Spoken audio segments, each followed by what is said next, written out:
Hello, my name is Erin McFarlin, and I'm here to give you my testimony on the record. As God is my witness, I speak the truth. I've been involved in the fraud all the way back to when my mom went through divorce, but my story will be as an adult. I was raised without a dad in the home due to the divorce complexities that were involved when I myself was divorced. Um, there was nobody there to help me. We need to realize this now because this is our time to speak to the world what's going on to get our children home safe. Because without them being safe, the torture will get worse and everyone will be enslaved.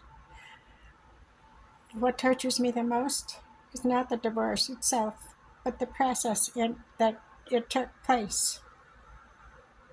I brought in with the knowledge that justice was going to be served and that evidence would be received.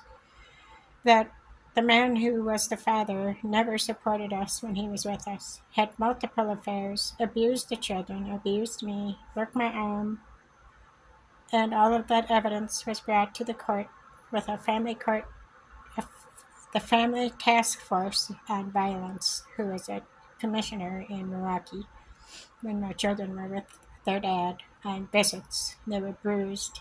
They woke up with nightmares, screaming, and I couldn't even comfort them. They thought their dream was real. And I don't know how anybody could see this American land, a safe place for children, with this happening. Anyway, back to the divorce.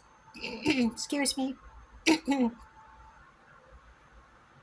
Reliving this every time I have to talk about it is the worst for me. I've been alone my whole life because of family court, dividing family. I have 5 brothers and sisters. None of us talk to each other because there was such hardships between my parents due to the divorce that caused it. The proceedings that always had to come into play. And then myself, having the evidence right in front of them, and I had stood up and I screamed as loud as I could because I was so angry that there was no justice. You cannot take my kids from their home, give them to a man that abuses them, and expect me to just sit here and be quiet. She banged on her gavel and said, "Sit down or I'll hold you in contempt." I said, "I don't care. I'll go to jail. You've just taken my kids from me. They're all I have." And that's my story, but I don't want to leave it on a negative note because I'm so concerned for those children out there. They're being sexually assaulted. That torture will never leave them. I'm a product of that as well in my childhood. America is not free. It hasn't been free for a very long time. I'm 62 years old. And I was 11 when that divorce started. I don't know how much further back it went. I haven't researched it. But we have to stand strong together.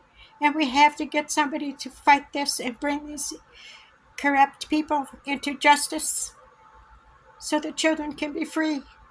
And that's all I'm going to say. Please do your story and let's get this done.